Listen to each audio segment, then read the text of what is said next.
Assalamualaikum warahmatullahi wabarakatuh. Bismillahirrahmanirrahim. Alhamdulillahirrabbilalamin. Allahumma sholli ala sayyidina Muhammad wa ala ali sayyidina Muhammad. Alhamdulillah, kesempatan kali ini kita dapat melanjutkan perkuliahan daring kita, mata kuliah pemodelan matematika.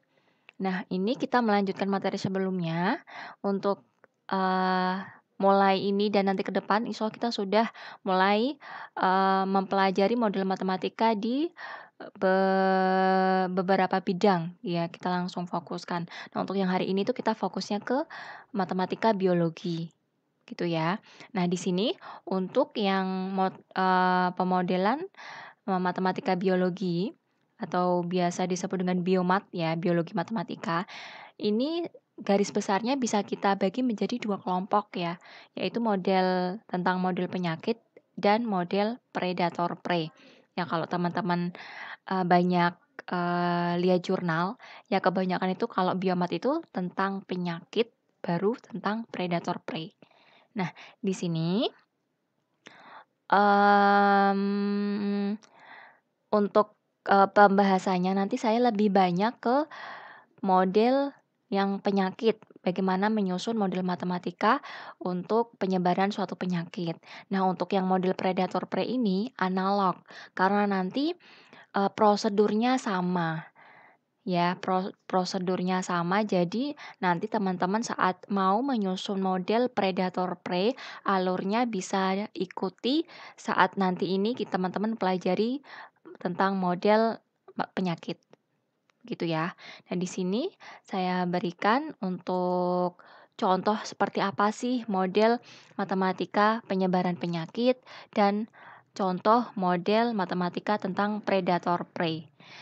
Mungkin kalau teman-teman asing istilah predator prey itu maksudnya mangsa dan pemangsa ya. Jadi ada yang makan dan ada yang dimakan. Ini biasanya untuk siklus kehidupan binatang ya, begitu. Nah, di sini yang pertama ini adalah model matematika penyakit diare. Sebenarnya ini sudah pernah saya tampilkan sebelumnya ya. Ini contoh dari banyak model penyakit ya. Ini nampaknya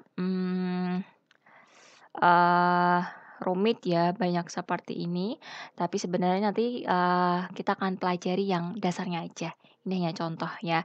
Jadi di sini ini adalah diagram transfernya atau diagram alurnya ya.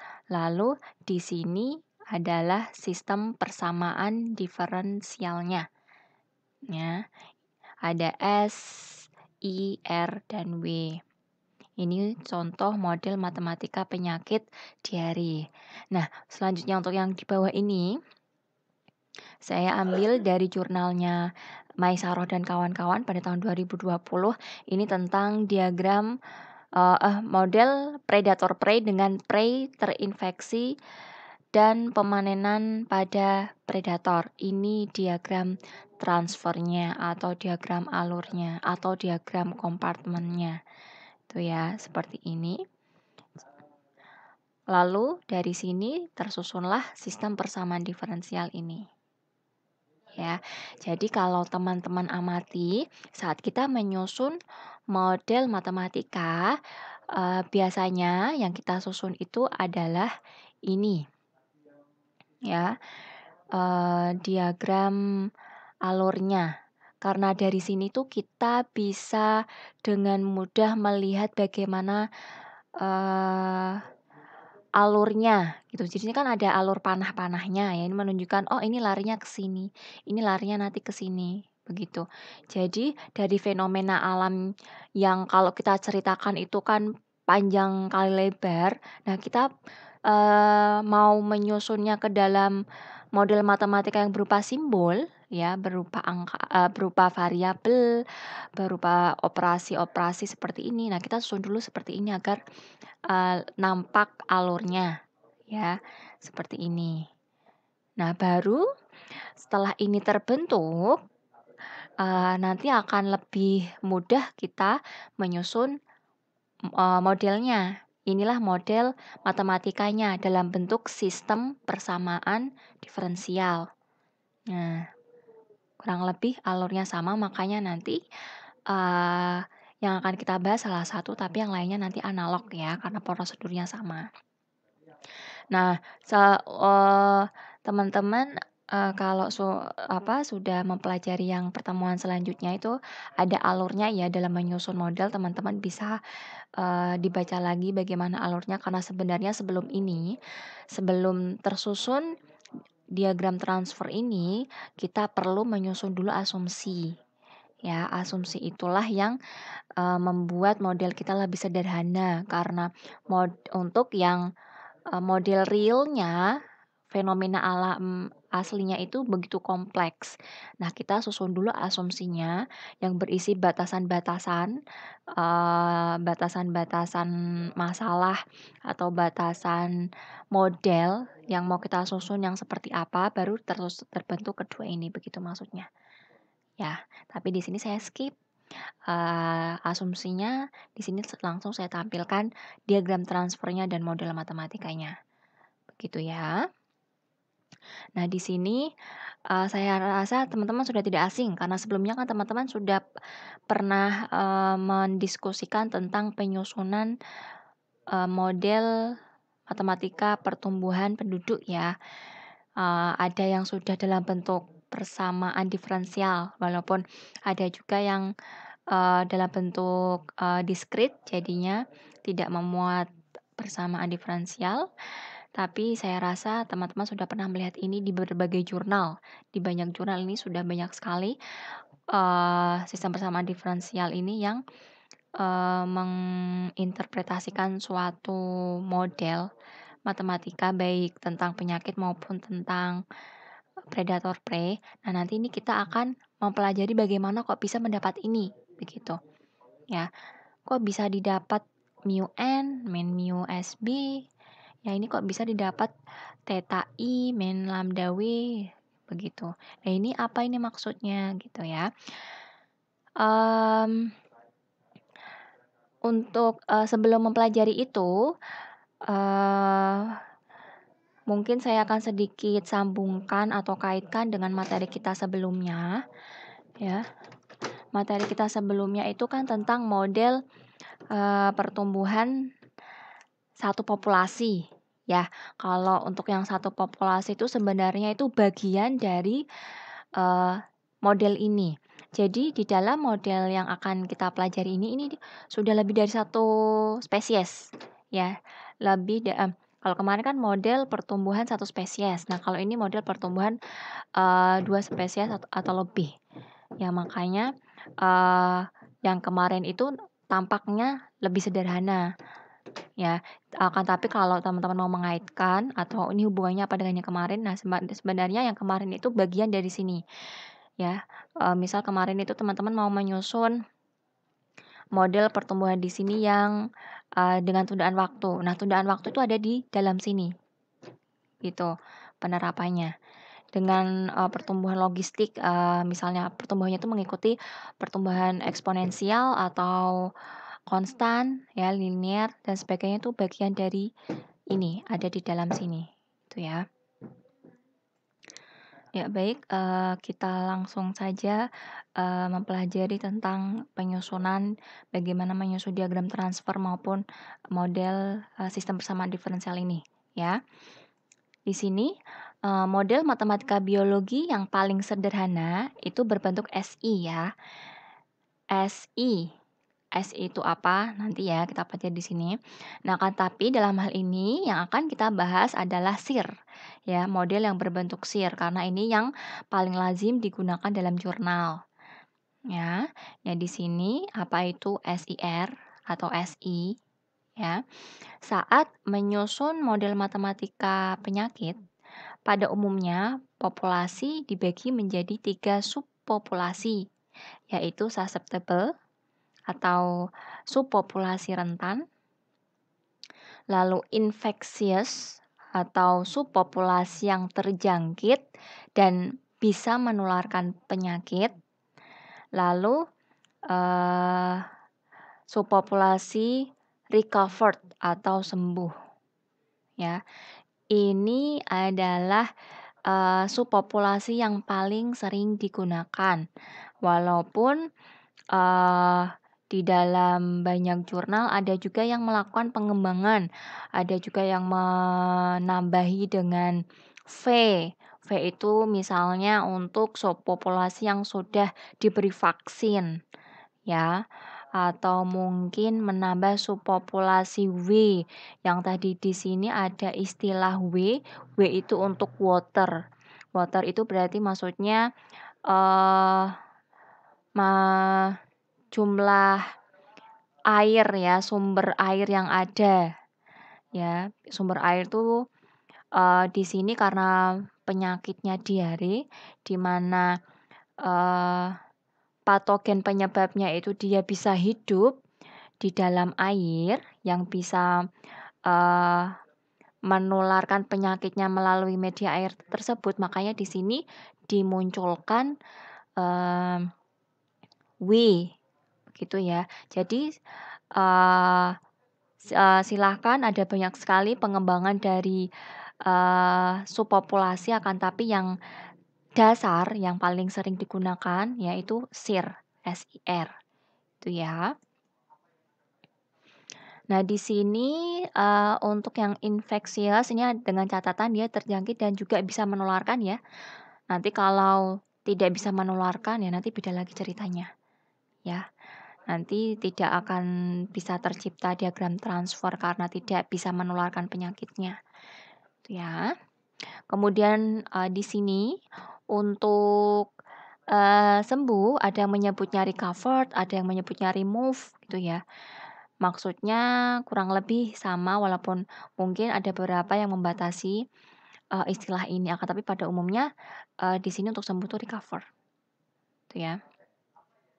Nah, di sini ada, catatan juga bahwa, eee, dari, berbagai peneliti istilah yang digunakan itu tidak selalu sama subpopulasi, ada yang menyebutnya kelas, ada yang menyebutnya kompartemen, ya itu maksudnya sama. Itu, kelompok ya, bahwa populasi itu dibagi menjadi beberapa kelompok, beberapa kompartemen, beberapa kelas, beberapa subpopulasi gitu ya. Nah, di sini dari pembagian ini muncullah, variabel S, I, dan R ya. Di sini ST, ada ST ini maksudnya adalah ukuran atau jumlah atau banyaknya subpopulasi rentan pada waktu T. Lalu yang ini, IT berarti ukuran atau jumlah atau banyaknya, subpopulasi infeksius pada waktu T. Lalu untuk RT berarti ukuran atau jumlah atau banyaknya subpopulasi yang sembuh dari penyakit pada waktu T.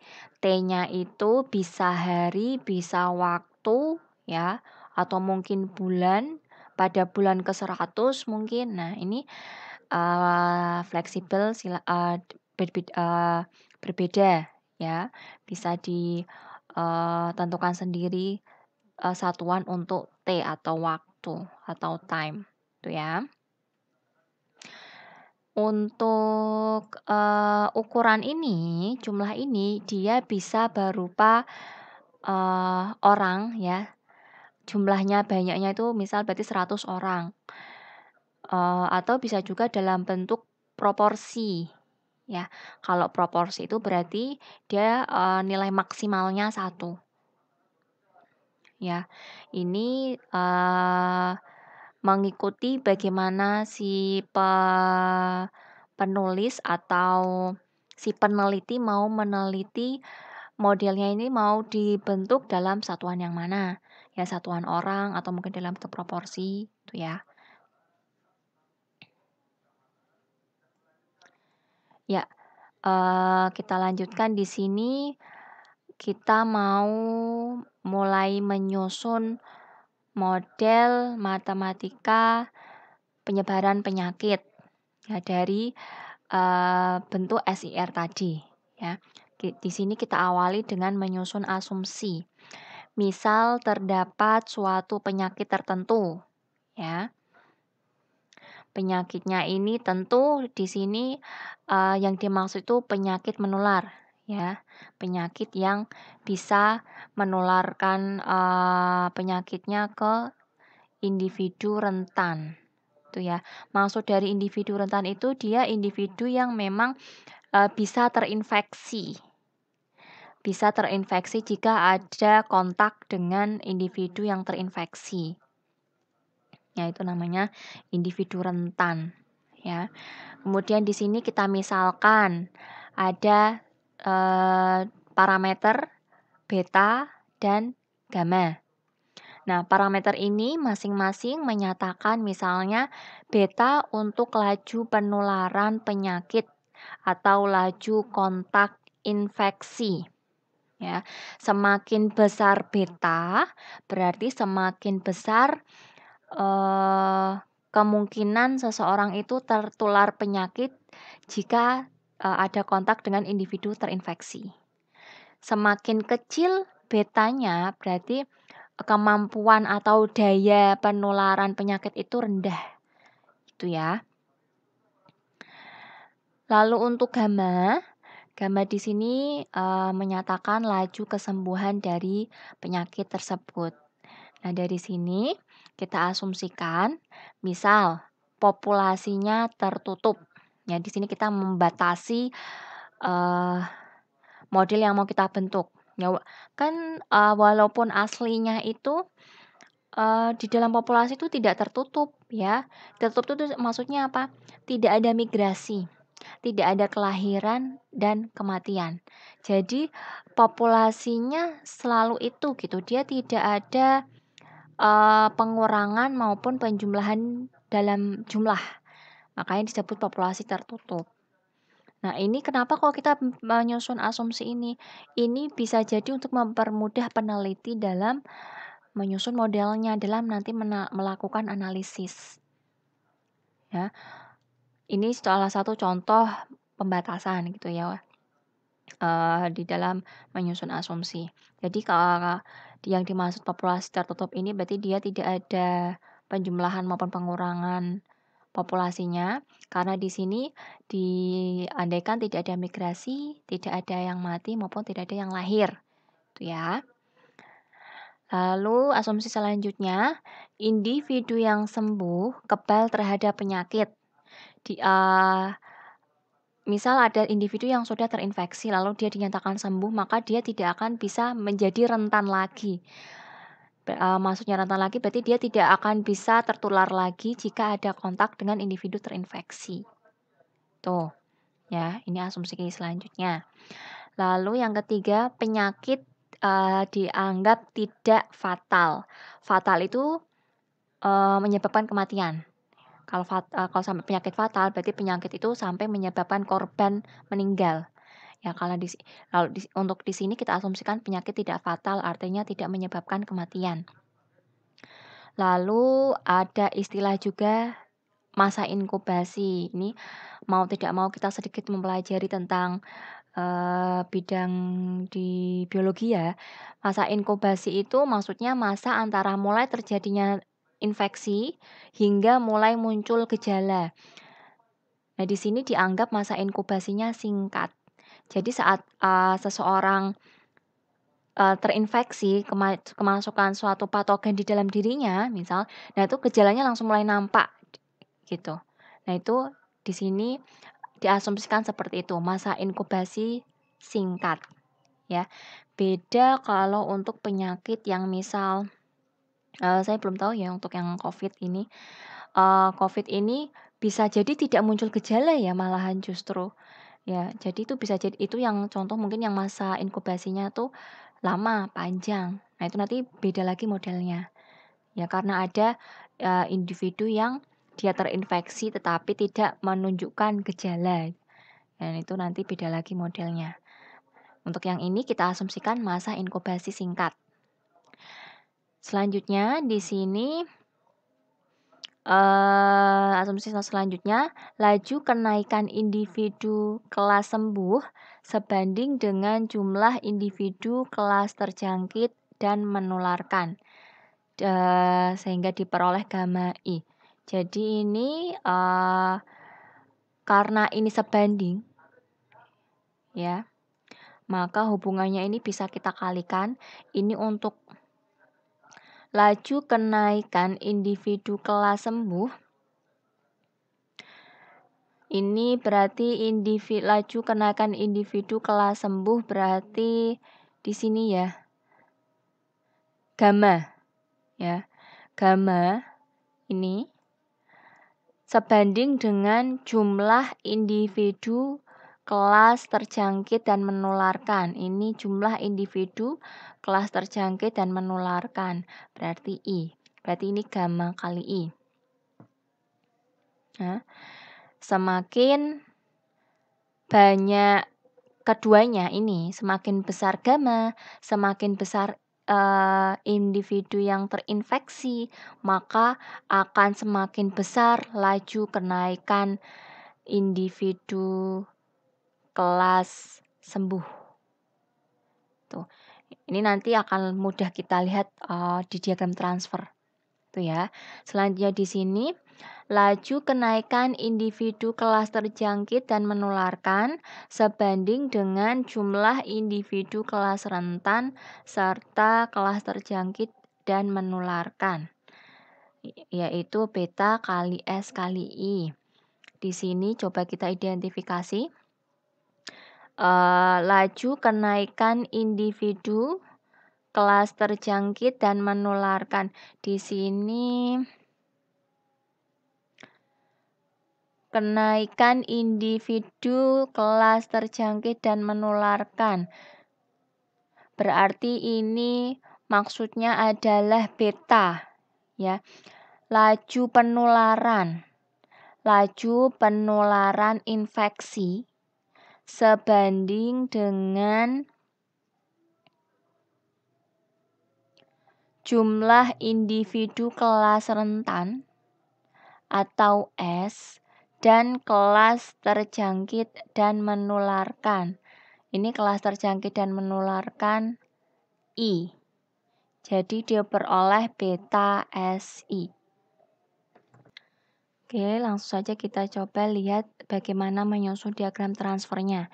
Nah, di sini langsung kita susun atau kita bentuk 3 kompartemen dulu, ya, yaitu kompartemen yang pertama S, kompartemen kedua I, kompartemen ketiga R, ya, rentan, terinfeksi, sembuh.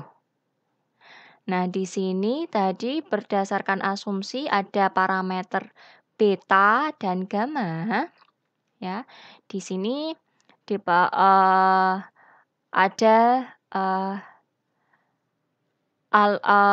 aliran ya, aliran dari S ke I.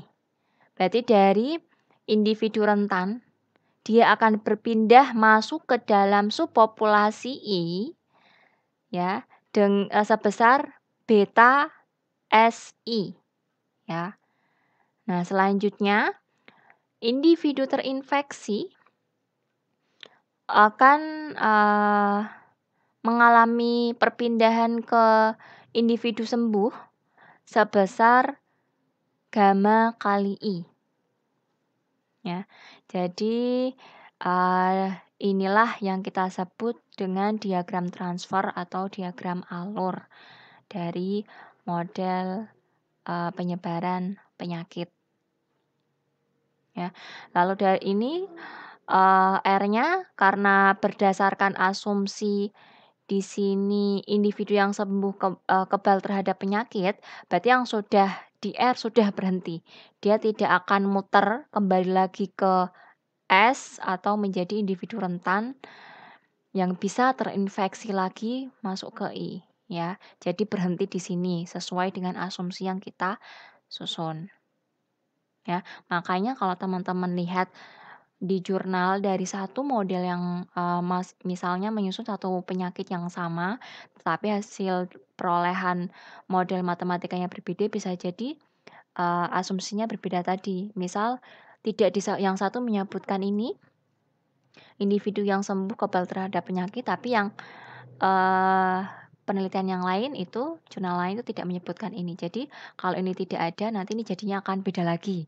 Itu ya, ini nanti akan ada alur lagi ya, ada arah lagi. Gitu ya. Nah, ini untuk diagram transfernya. Lalu dari sini kita akan mencoba menyusun sistem persamaan diferensialnya. Ya, di sini ada DSDT, DIDT, dan DRDT.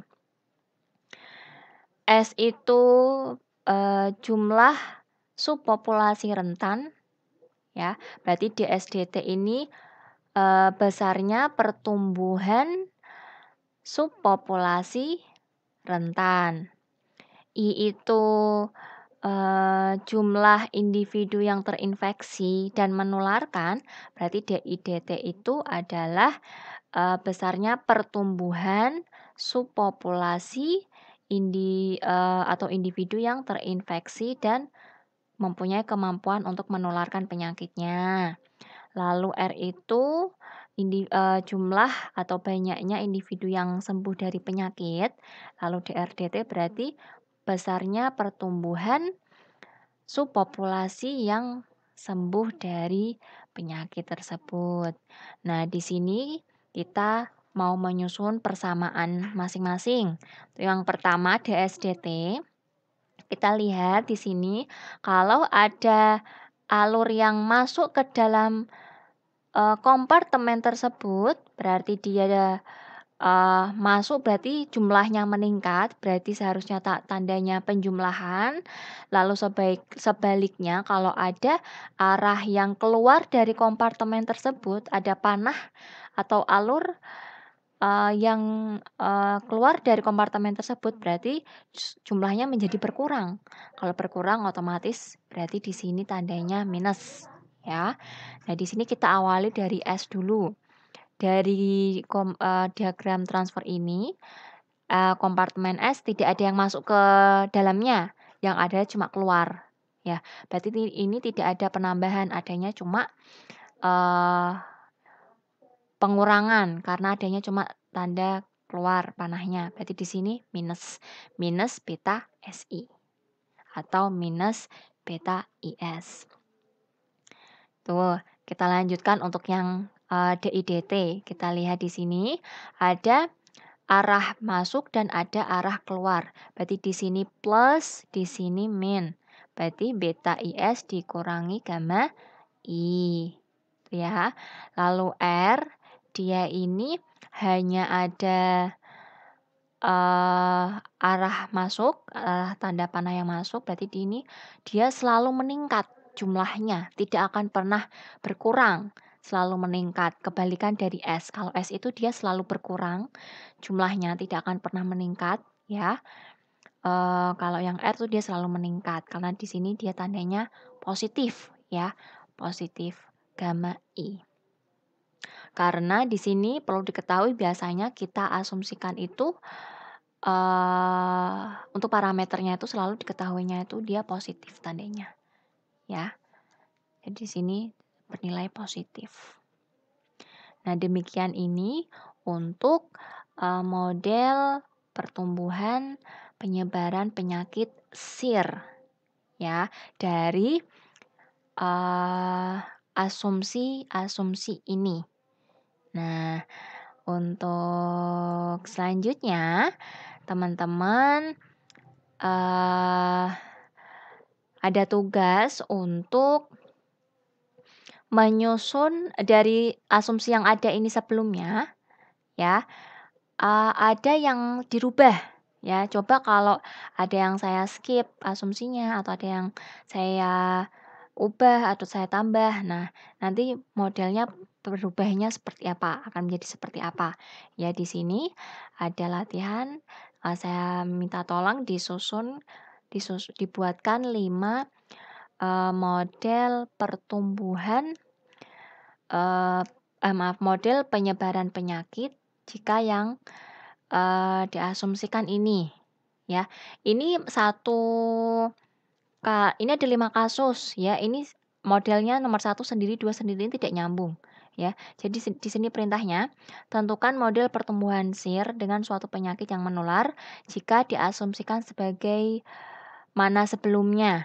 Jadi sudah diasumsikan ini, teman-teman mengikuti ini, ya, akan tapi, ada yang dirubah. Yang pertama, bagaimana jika yang sebelumnya di sini asumsinya tidak fatal, ya, di sini saya rubah menjadi, penyakitnya fatal. Nah, coba di sini teman-teman susun. Jadinya diagram transfernya seperti apa, modelnya seperti apa. Jadi satu soal itu nanti ada 2 bagian ya, diagram alurnya dan model sistem persamaan diferensialnya.